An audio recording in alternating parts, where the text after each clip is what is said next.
this is Cathynnan's Herbal ABC, and I'm Cathynan. I'm called that because that's what my oldest grandson likes to call me, which is relevant because this series, this ABC that I'm going to be doing, is because I'm putting a book together for a little legacy to my grandchildren.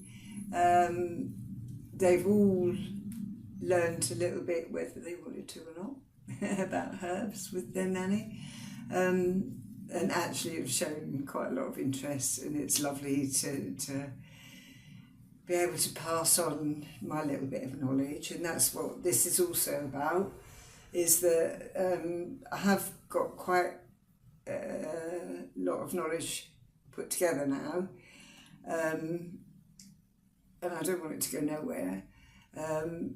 So yeah, I'm making the book for my grandkids and sticking this out on YouTube, and we'll see what happens to it.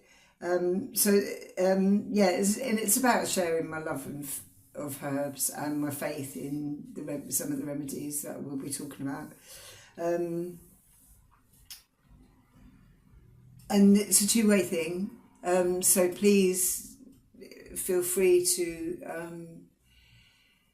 comment constructive criticism where you think that maybe I've got something wrong, want to talk about it, it's fine. And also any ideas extending our communal knowledge about each herb. And I've chosen this format, quite a simple format, so that I stay on track, because I will veer off all over the place. Quite passionate about my subject, and I can always think of something to say. So what I'm going to do is, it's going to not be, if anything, fast-paced about this whatsoever. The technology, although I'm getting some excellent help elsewhere, my knowledge, I hope, will improve during the series. Yeah, so please don't expect anything too flashy. It's not going to happen. Okay, so the format that I've taken is this. So first, every time I will tell you the herb and its name, and also any Latin names or traditional folk names, whatever that I know of. Especially as some of the folk names tell us 10 times more than the Latin names do. Well, that's not true. I mean, if your knowledge of Latin is there, of course Latin names tell you something, but the folk names tell you something that's really inherent in our history, and it's a lovely way to learn about the herbs, is to learn why they're called what they're called. Then the first thing I'll go into every time after the name is the cautions. So I will say, to start with, if you have anything serious wrong with you, of course consult a professional practitioner. My main philosophy about all these herbs is that if you keep gently looking after yourself every day, then the likelihood of you falling for some of the more serious diseases is lessened. And also, if you do fall, then your recovery time is, I think, quickened, made faster. And the whole process becomes a little bit easier. I've seen my friends drop, and my system is such that I can kind of get anything and it doesn't hit me too hard. I mean, if, you know, I could get berry and die tomorrow, and that would make me sound like a hypocrite. But on a general level, my health is pretty good, especially for my age, and I'm on no pharmaceuticals whatsoever. Okay, I will own up to the odd ibuprofen, and I've had a very rough winter, which I'll tell you more about because it is again relevant because of the herbs that I use to look after myself. And that's what this is all about as well, really, is we can look after ourselves. We don't need to go running to the doctor for everything. We were taught that we should. But now, as most of you realise, these things are letting us down. And also the pharmaceuticals that are used, quite often the side effects are far worse than the original problem. So I've got a million reasons why I respect herbs so much. I'm going to stop now because if I do it too long, the technology doesn't like it. So I'm going to come back in a second. So this is the second part of my general introduction to Cathinan's Herbal ABC. After the cautions, we'll go through the cautions quickly first. So I will go through these cautions at the beginning of every herb that I talk about, primarily just to get it over with, so that we can get on to all the good stuff. And also, if you are in the category of people that this herb wouldn't be particularly good for, you can switch off if you want to. So I'll tell you straight up. I mean, the most sensitive people usually with the herbs are pregnant women, and I will always tell you if it's slightly dangerous for a pregnant women to be using each herb. And apart from that, most of the herbs I use are not dangerous. They will be dangerous to some people just about the same way as almost anything else is. If that's the case, I will tell you. Okay, so then I'll go on to the actions of each herb and their medicinal uses and what they can help prevent and sometimes cure. Quite simple, but it'll take some explaining for each herb. Then we'll go on to preparation, and the preparation that I'm using mainly is the preparations that I use, and because my lifestyle is quite hectic usually, these preparations take no time at all, and they take no great medicinal knowledge. Quite often teas, sometimes an ointment, sometimes a tincture, nothing very complicated. This will change. I've only had my most recent gardens a few years. And as, of course, they grow more mature, I have more herbs to harvest.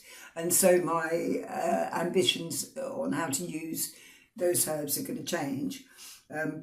Basically pretty basic preparation. And now the recognition of each herb. So the herbs I'm using are all either easy to grow, easy to find, or very cheap to buy in this country.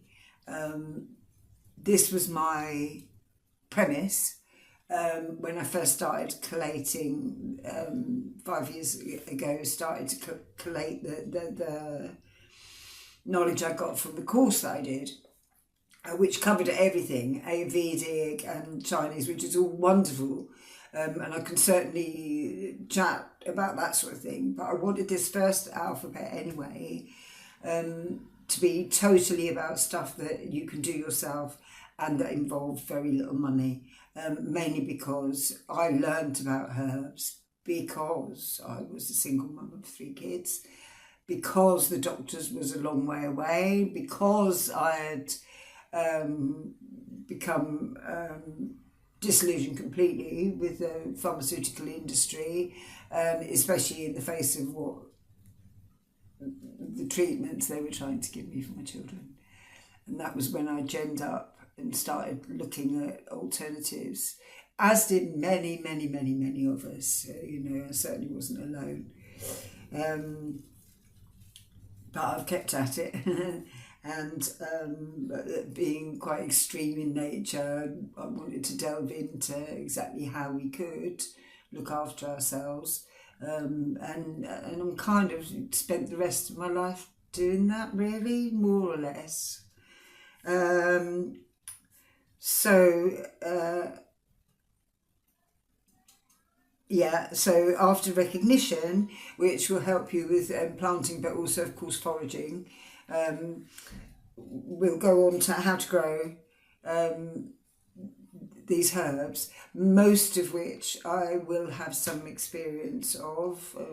I've been a gardener quite a lot in my life. And again, most of them are going to be pretty easy to grow because they're largely native plants, because that's my premise in doing this. After that, I go to permaculture. This is a subject that's very dear to my heart, and we will be going into why every plant that we look at is not only good for us, but it's also good for the soil and the environment in general, and the wildlife and the bees and everything. Permaculture is very important to me, and it's going to be an interesting little section of this series, I think. Then I'm going to go into the phytochemicals, and I will stutter and stammer because it's all the science, and I do know this stuff, but it nevertheless trips me up quite a lot. Just so that you know which constituents of each herb is the active constituents that are going to cause an effect. After that, I go to the magic, the folklore of the plants. We have to respect the fact that these plants have been around for a long, long while, and people all over the world have got very similar, actually, stories about each herb. So we'll talk a little bit about that. And then we'll go in, at the very end, we'll go in and do a little tarot spread for the influence which each herb. Now, I started learning my herbalism from culpepper, and I would thoroughly recommend anybody who wants to study herbs to look at him. And he was very knowledgeable about the astrology of the herbs, which planet ruled which herb and that sort of thing. So I'll be going into that. And as I say, the tarot. So that's it. So that's what my Cathynan's Herbal ABC's basically going to look like.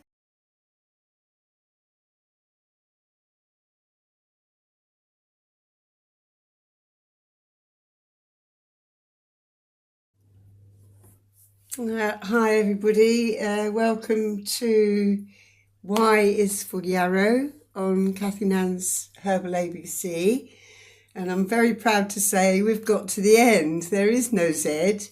I could have put zinnias in, but they're not really so naturalised or indigenous to the UK, and also I hadn't studied them. So I thought it would be a bit of an unreal kind of pushing them in there where they didn't really belong in some ways. Really proud to have got here. It's been amazing. It's been quite a journey. It's over a year. So I started off, my friends will know, by painting all the plants for my ABC.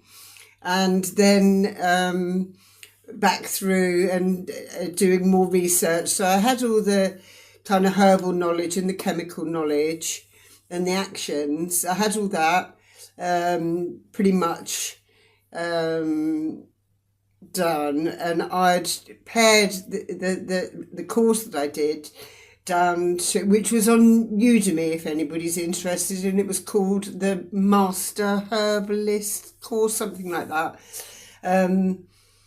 very good course. That alone took me a couple of years, and then I spent another couple of years paring it all down to fit my criteria, which was that the herbs were to be easily found, grown or foraged, or even cheap to buy,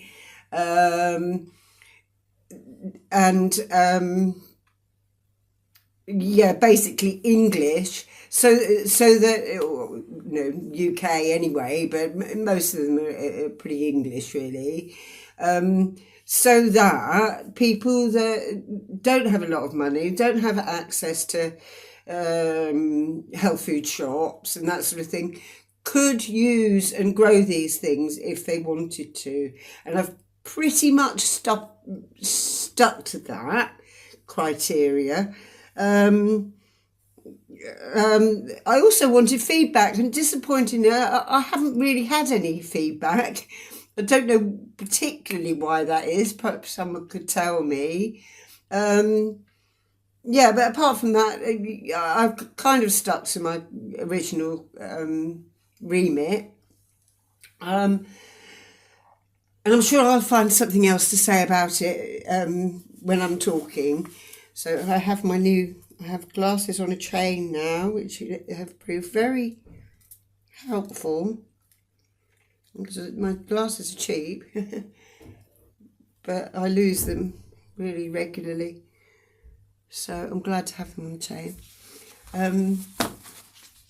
We're talking about yarrow today. So the first thing is its alternative names, which are quite interesting this time. So we've got Achillea millifolium, which is the Latin, milfoil, which is just really that but shorter, woundwort, staunchweed, thousandweed, bloodwort, all heal, angel flower, bad man's plaything, and I still haven't found out why it's called bad man's plaything. Perhaps someone can tell me. And Cammock is another one. It looks a bit Scottish, Cammock. So again, if someone knows, please let us know.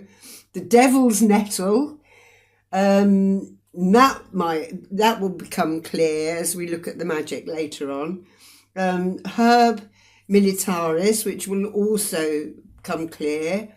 Soldier's woundwort and sanguinary are just a few of the names of yarrow. It's such a common herb, and it's so ancient and so widely used that, of course, it's got lots of different names. So the things to be aware about with yarrow, although yarrow is very good at lowering blood pressure, please don't use it for this purpose, as it's really too easy to use too much. It's not to be taken internally while pregnant. External use is fine. And it's best not to use yarrow internally while breastfeeding either. Probably mainly because we don't know whether it would harm a baby or not. And best to be safe, than regret. Some people may be allergic to the plant as well. Never use the pink or other colours of yarrow. Only use the white yarrow. That's the only one really with the correct medicinal properties. And again, we don't know what the coloured ones would do, I guess. So to prepare, yarrow tea is simple to make with all or any of the aerial parts, using 1 teaspoon of dried or 3 teaspoons of the fresh herb, more or less according to taste. Add boiling water. So that's 1 teaspoon of the dried or 3 teaspoons of the fresh herb per cup of boiling water, and infuse for 5 to 10 minutes. And a tincture can be made by filling a jar 3/4 full of the herb and then topping up with vodka. Macerate for 6 weeks in a dark cupboard, shaking every few days, then strain and store in a dark place. For internal use, take 20 drops 3 times a day, but use with caution. The tincture is most useful when used externally. An interesting and very basic way to make a poultice while out and about is simply to chew some fresh yarrow, chew it to release its juices, and then spit it directly onto the wound. Very Bear Grylls, but could come in handy. If your kid falls over and you've got nothing on you, and it's a nasty one, I'd rather use that than nothing, hey? And quite easily recognisable, as we'll see later. So yeah, at home, you can use it fresh or dried and mix it with hot water to make a paste, which you can then apply directly onto the wound, or you can put it in a bandage or a cheesecloth or a muslin to put it on a wound, and that would be easy to heat that back up if necessary. So we're coming back with the actions in a minute.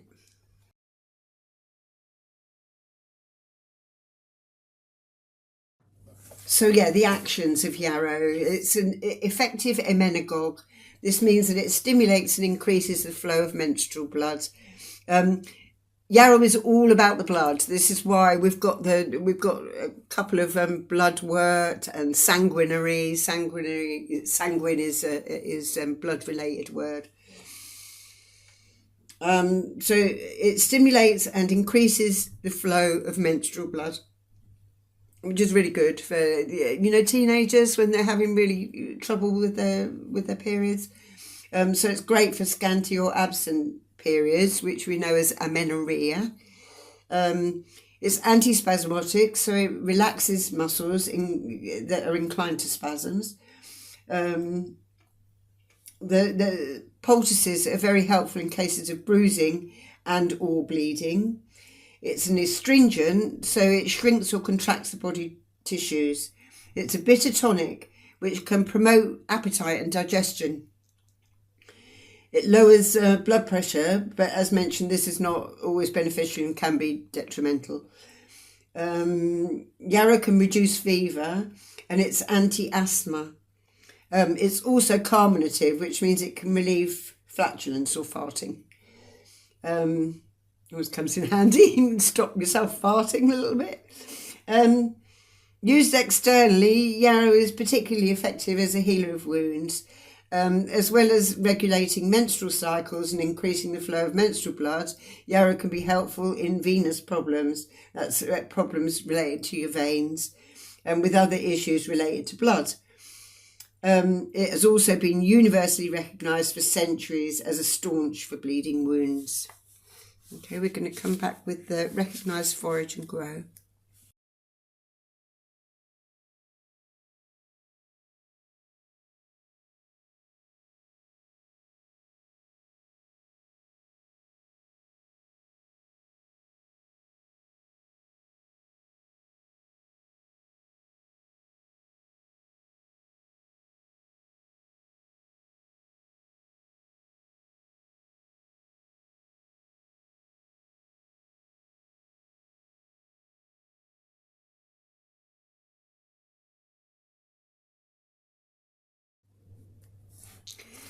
So to recognise, forage and grow yarrow. I've seen yarrow described as woolly. I'm not sure I'll get that, but its leaves are for sure feathery. In fact, looking for the feathery leaves are a good way to identify yarrow. One similar plant is Queen Anne's lace, which can be a bit toxic as it may cause dermatitis. The leaves of yarrow are, however, more finely divided and more similar to fern fronds. They are deep-lobed and more feathery than those of Queen Anne's lace, which are more triangular and less feathery and also have a saw-toothed look. Queen Anne's lace flowers are also slightly different and have a small purple reddish flower in the centre. It also has a hairy stem compared to yarrow's, which is hairless and smooth. It's got a little bit, but not, you wouldn't call it hairy, whereas Queen Anne's legs are hairy. That's how you can remember.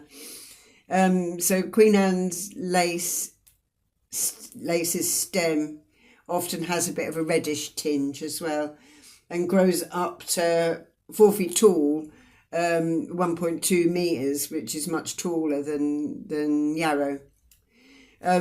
Far more dangerous than Queen Anne's lace, however, is hogweed. Even touching hogweed may cause severe skin reactions, especially in children or people with sensitive skin. Hogweed leaves are bigger and more like carrot leaves. And hogweed is quite huge, growing up to 15 foot tall, 4.6 metres. Hogweed stems are thick and hollow and often have purple spots, whereas yarrows are smooth, thin and with branches coming off them. Hogweed flowers are large and umbrella shaped, but yarrow flowers are smaller and more in clusters of flat topped heads. Not quite so umbrella shaped, not that curve that you get on umbrella, they're flatter. Water hemlock is another toxic plant which could be mistaken for yarrow, but it grows in shadier and wetter areas. Its flowers are smaller and less clustered. Its leaves are broader, more deeply divided, and they don't smell. So if you're in doubt between water hemlock and yarrow, rub the leaves, and if they give off a smell, they'll be yarrow. Water hemlock grows up to 5 to 10 feet, which is 1.5 to 3 metres tall. So yarrow is a perennial. It grows all year. Its flowers bloom in the spring and summer, then die back in the winter. It will grow anywhere and everywhere in a temperate climate like the UK, but doesn't thrive in extreme temperatures. It likes moderate rainfall. It can be found in gardens, meadows, fields, and disturbed soil.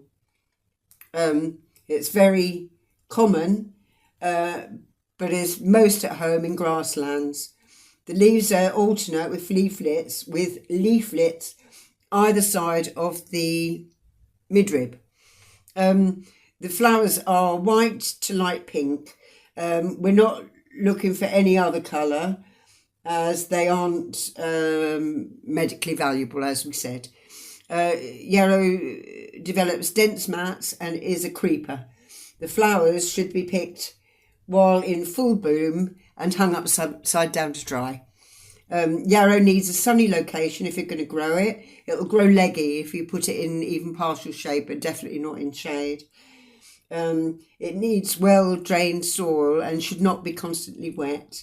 It can be grown from seed in quite nutrient-poor soil. The seeds can be started indoors or directly in situ, out in your garden where you want them. Existing plants can be divided, or cuttings can be taken from the tips to propagate.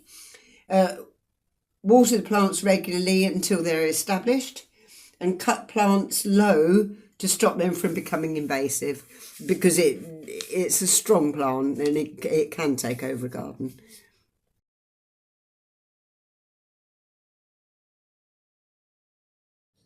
Okay, so now we're talking about the permaculture of yarrow and its value in medicinal, culinary and dyeing terms. So you can use yarrow for dyeing as well. It already earns it a place in the permaculture garden, as does its perennial and low maintenance character. On top of this, it provides excellent ground cover and it benefits many insects, both on the surface and underground. It also attracts pollinators and other beneficial insects, including bees, ladybirds and predatory wasps, which feed on some of the harmful insects. So you want to encourage your predatory wasps, even though they don't sound very nice. They're a good thing to have in your garden. Its deep roots hold the soil together and help retain moisture, which in turn helps to prevent erosion, and it's therefore very helpful in windy areas, like up my garden, I guess. There's a windy area up there. Yarrow is a dynamic accumulator, which means it absorbs and integrates minerals such as potassium, copper and phosphorus, and so makes a great mulch or fertiliser. It can be grown under fruit trees as a companion plant, where the minerals it holds will enhance fruit productivity. It tolerates low rainfall and provides landscape architecture and beauty. And come back with the phytochemicals.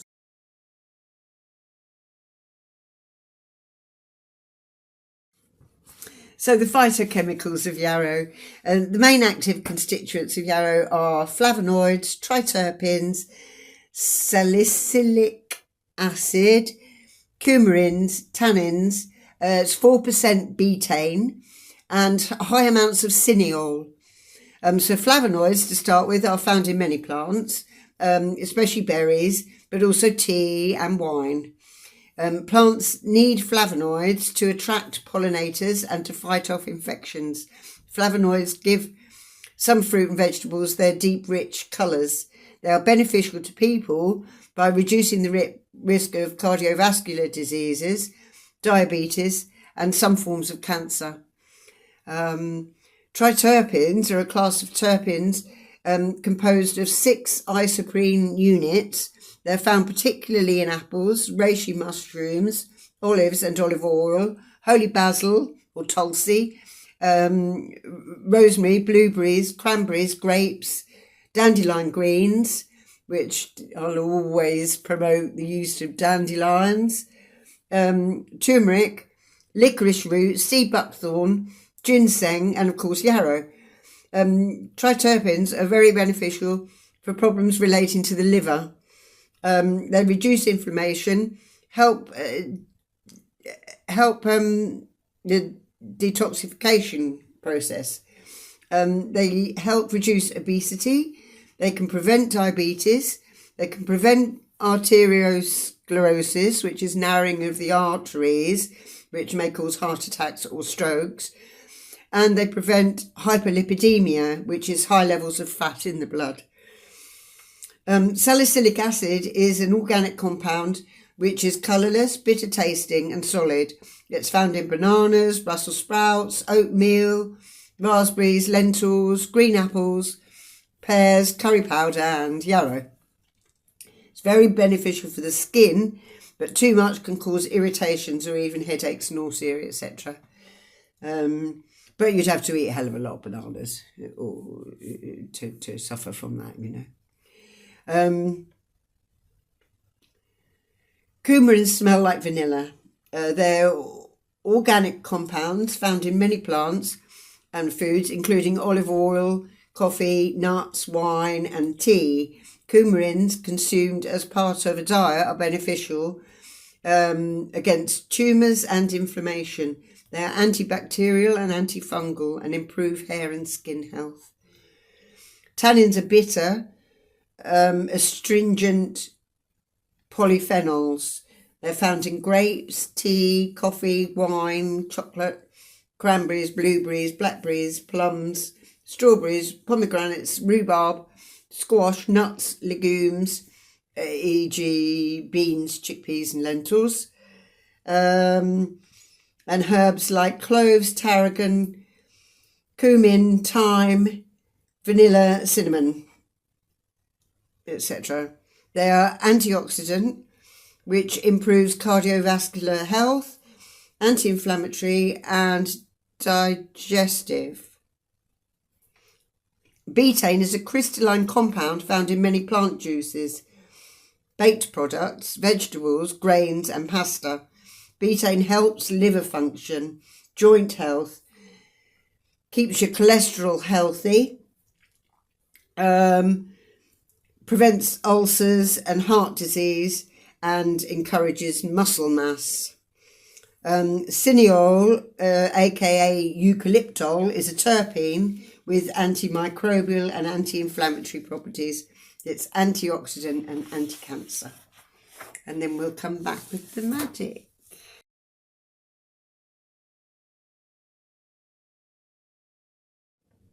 Loads of magic for yarrow because of its ancient use and its use all around the world. So yarrow is ruled by Venus, the goddess of love and money, pleasure and beauty. It is associated with the elements of water, denoting emotion, intuition and depth. It's connected to Hermes, the messenger, and Aphrodite in ancient Greece, which translate to Mercury and Venus in Roman mythology. It's also associated very much with Achilles, hence its Latin name Achillea millefolium, which translates roughly as Achilles plant of 1,000 leaves. It hasn't really got 1,000 leaves, it's just got all this really feathery leaflets that make it look much more dense than it really is. The story goes that Chiron, the centaur and the wounded healer in astrology, is advised Achilles to use yarrow to staunch the bleeding wounds of his wounded warriors. This story reinforces the evidence for yarrow's value as a wound healer, as do some of yarrow's folk names, such as sanguinary, which we've seen, that sanguine means pertaining to the blood, soldier's wound wort, blood wort, staunch wort, etc. This valuable and magical herb has been used all around the world since ancient times by Native Americans, by the Chinese, who say the herb grows around the grave of Confucius and believe that it brightens the eyes and improves the intelligence. They also say that where yarrow grows, there need be no fear of poisonous plants or wild beasts. The Chinese also use yarrow stalks for divination with the I Ching, which I'm going to have a go at. I haven't got yarrow stalks. I haven't yet got enough yarrow to take them big enough stalks from, but I'm going to do it the same way I usually do the I Ching, which I used to do daily. I actually much prefer the I Ching to the tarot, because I'm quite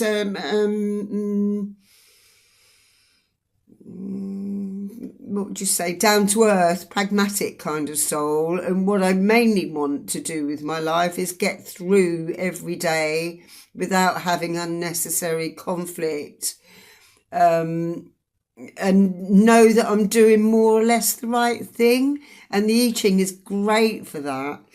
It differentiates between your higher self and your lower self by saying, I think it says something like the big man versus the little man, something like that. But I love it, and I know the I Ching. I don't know it fabulously well. I know one lady who can take you into the woods and throw the I Ching for you and know all the changing lines. I don't know it that well at all. I don't know anything that well. Things leave my head as quickly as they come in, hence why I have to read my own words. But yeah, so we're going to have a go at the end of this little section. We'll have a go with the I Ching today as a final nice thing to do instead of the tarot.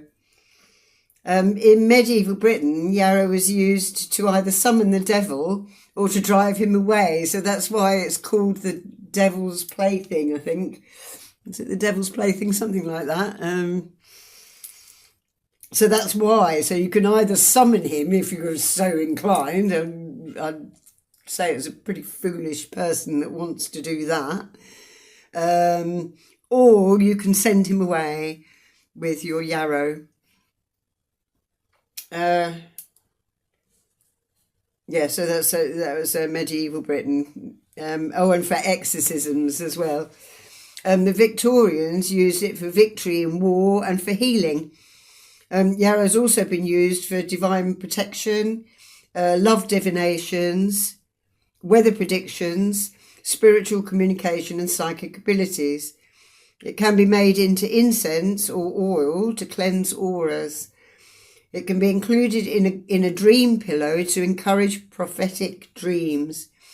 You can rub the oil on your eyelids to induce psychic visions. You can drink the tea to help you focus on a specific issue. And yarrow can be used by lovers in order to develop psychic communication and to see things from each other's point of view, which is quite nice. I could have done with that a few times in my life. Yarrow hung above the bed on a wedding night ensures lasting love for 7 years. So I guess after 7 years, you'd either hang some more yarrow above your bed or decide not to and call it a day. I don't know. It's also traditionally added to a wedding bouquet. A bunch of yarrow over a crib protects a baby from witches trying to steal its soul. So if you're worried about witches stealing your baby, so all just general protection, you know, that you don't have to take these things quite so literally. Just a nice thing to hang some yarrow over your baby's cot, you know. As a charm for pregnant women, it should be kept on the right side to ensure easy labour. Your yarrow should be hung over the threshold to prevent unhelpful spirits from entering a home, and it can be carried in a sachet for love or courage or just for helpful communication. So yeah, I'm going to come back and do the I Ching about yarrow.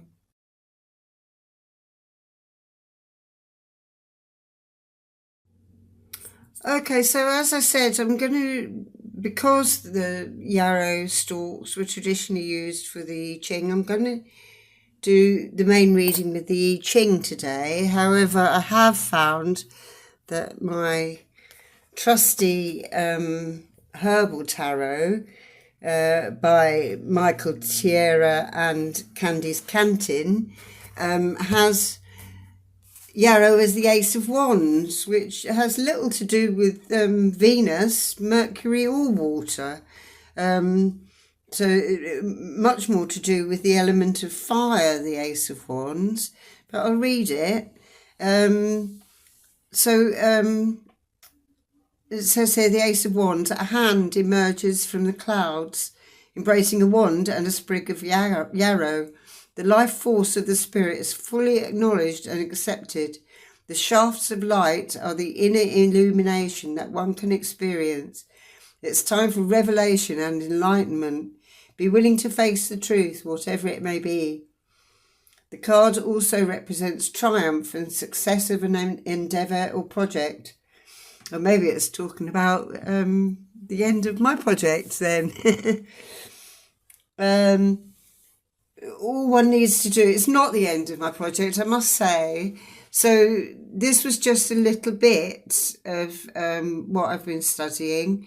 What I'm going to try and follow it up with is an ABC of symptoms so that you've got a basic knowledge of which herbs will treat in some way which symptoms that you might get.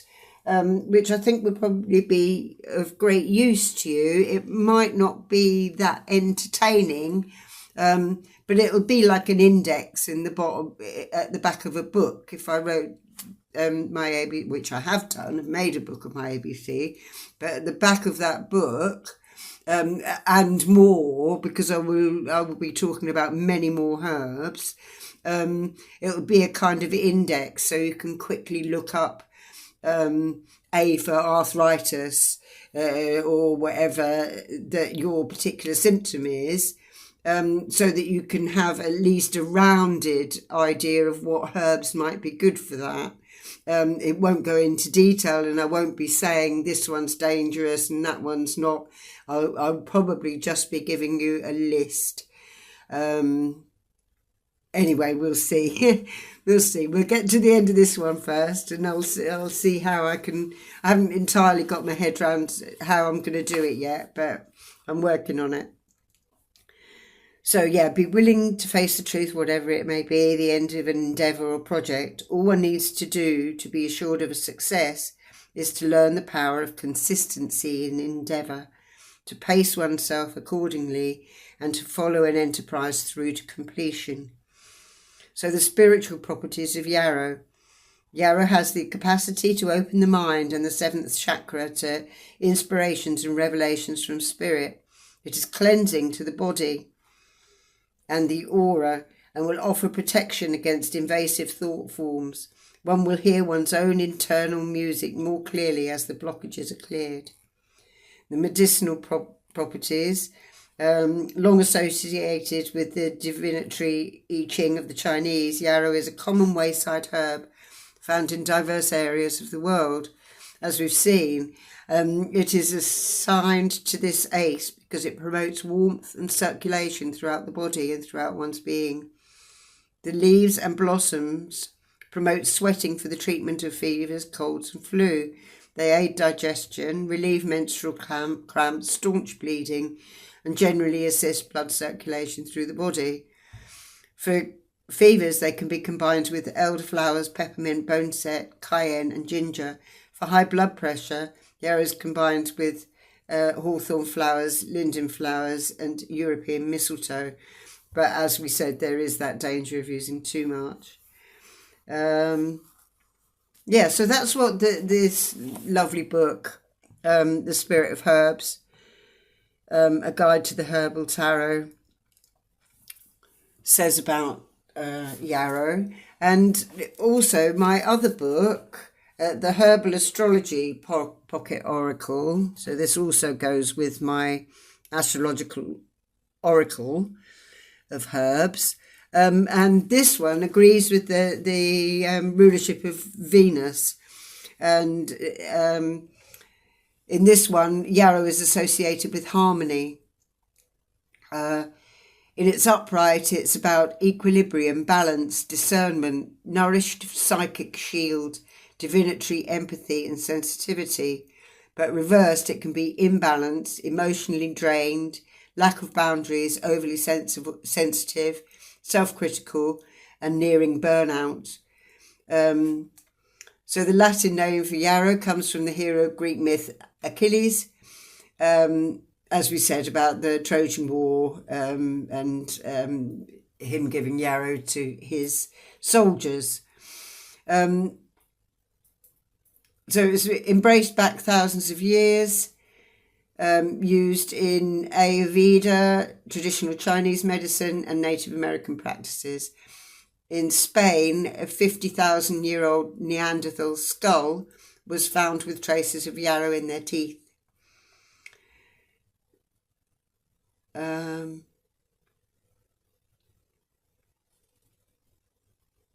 Yes.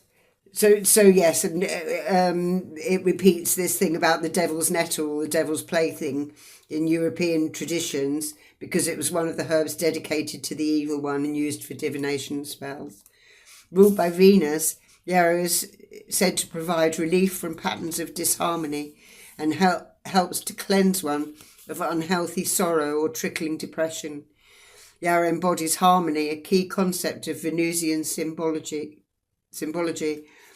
The balancing force represented by Libra, one of Venus's rulers, is an appropriate metaphor for how harmonizing yarrow is as a medicine.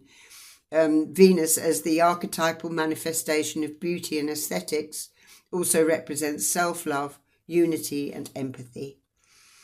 If you're feeling emotionally drained or too sensitive for today's world, it's time to set solid boundaries to regain balance. Use your empathic abilities as grounding cords to your psychic powers and divinatory skills. Allow your sensitivity to be a filter for what is allowed within your psychic field and what isn't.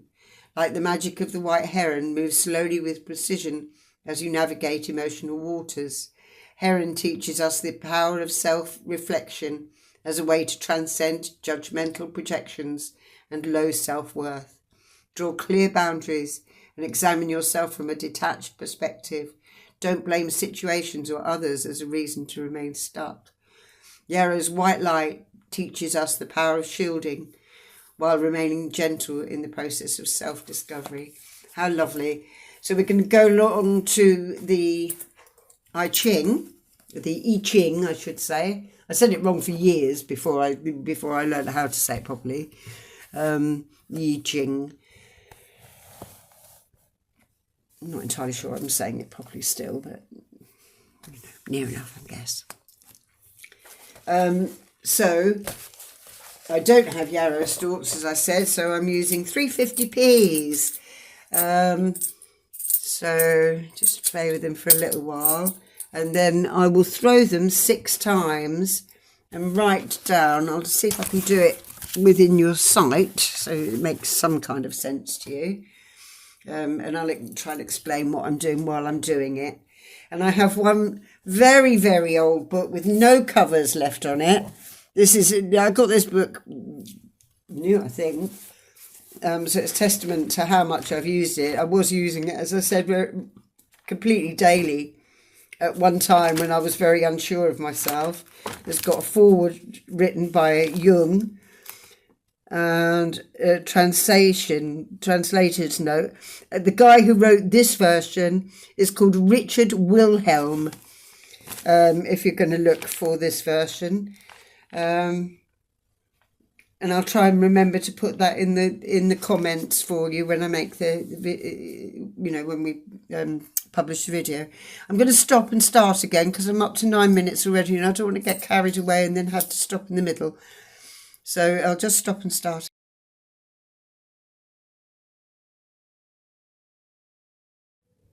Okay, so we've got plenty of plenty of time rather. Okay, so throwing the coins 6 times to see what they say about the Venus-ruled yarrow that's been so precious to so many people, really historical herb. Okay, so here goes the first one. And that's 3 plus 2 plus 2 is 7. Okay, and again, and that's 7 again,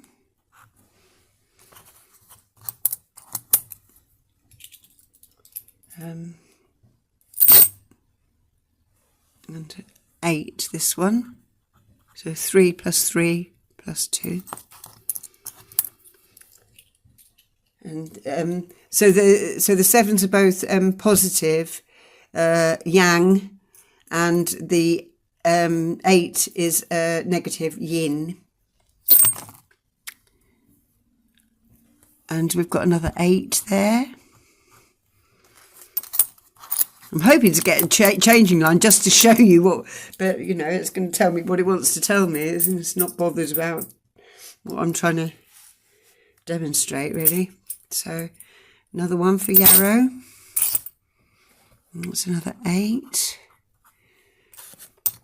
And a last one for yarrow, which is a 7. So I've got no changing lines. So what we could have had was a 9, which is a yang changing line, or a 6, which is a yin changing line. But we didn't. We got this. So I'm just going to look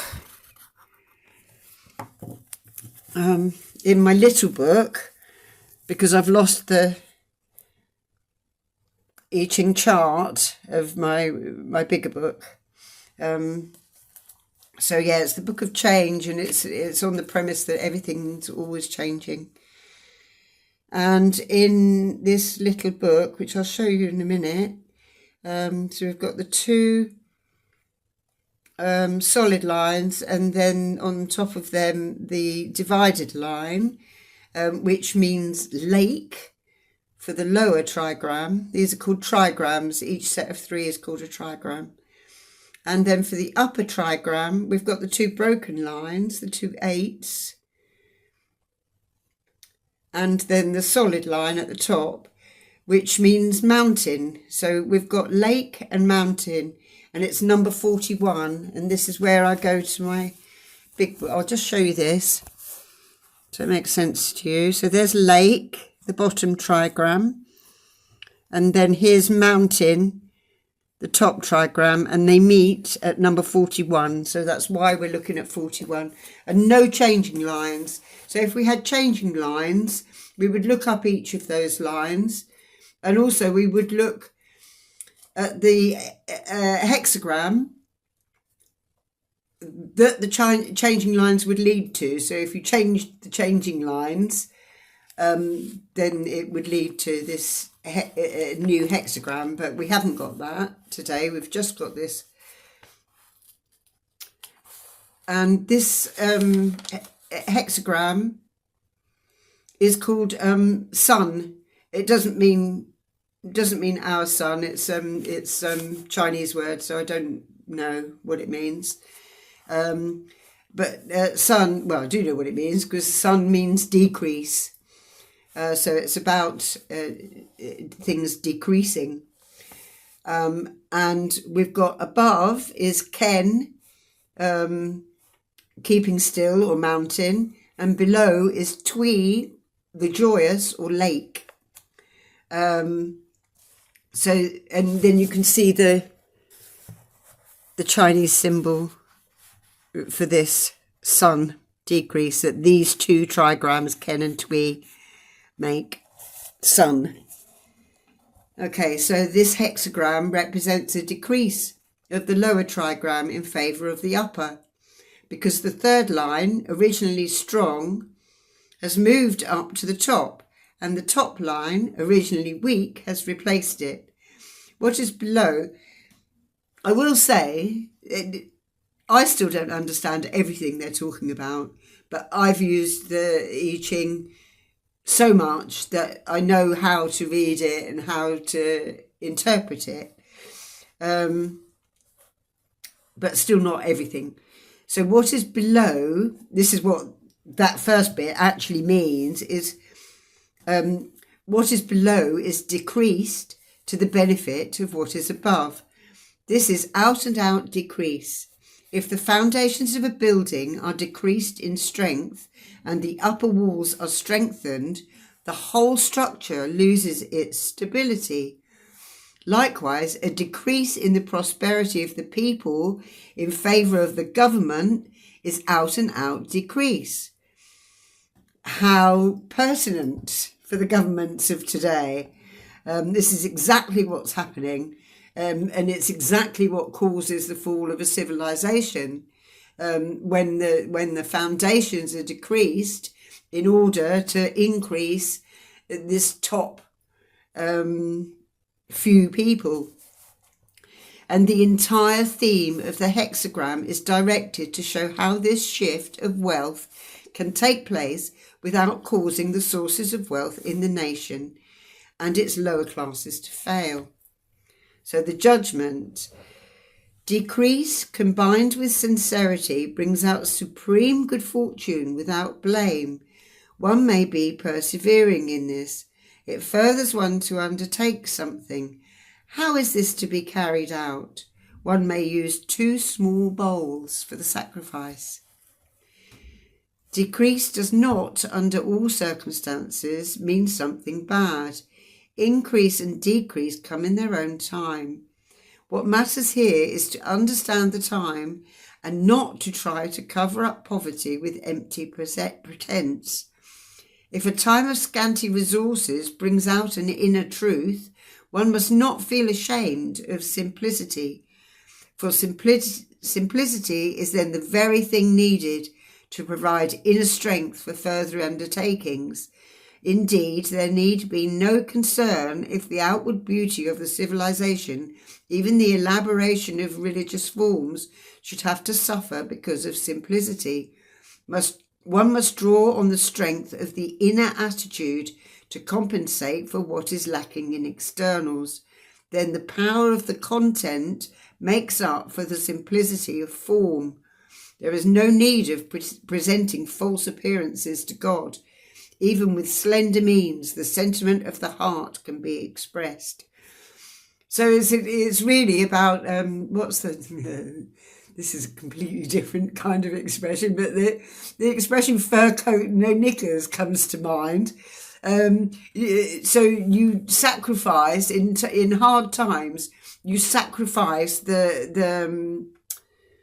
little vanities, the pretty frocks and the painted nails and all the rest of it, and you go inward to find the goodness within rather than external cosmetic value.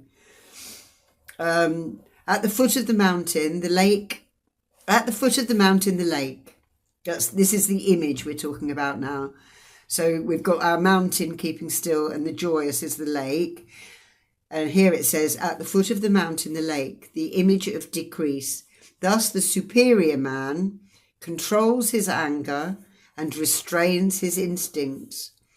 The lake at the foot of the mountain evaporates. In this way it decreases itself to the benefit of the mountain, which is enriched by its moisture.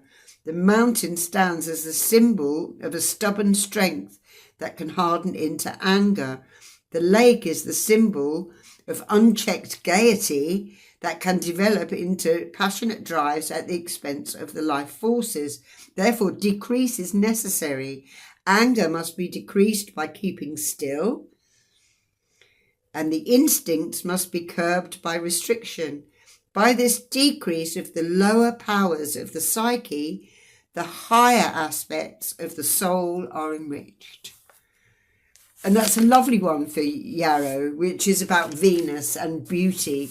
So you're looking for your beauty inside, and not in this unbridled gaiety. Instead of the unbridled gaiety, the lake has to decrease itself. The joyousness has to decrease in order to enable the keeping still of the mountain, the stability in hard times. So that's quite a nice one to end on. Just going to say there is no next week. And hopefully I'll be back with my ABC of symptoms very soon. For those of you who watched, thank you so much. This has been such a really important journey for me. It's taken years to get here to this point, but I really feel that I've actually put something solid down, not only for my grandchildren, but for anybody who wants to know a little bit more about herbs, especially if you haven't looked before. I've tried to keep it very simple and very basic for those of you who aren't already, it's no good preaching to the converted. I'd far rather people came and found this and discovered something that they didn't know. So apologies to anybody who is expecting something more fancy. It's not going to happen. And thank you again so much to all of you that have waded through what's been quite a long project. So thank you again, and hopefully I'll see you soon with Cathynan's Herbal ABC. Bye.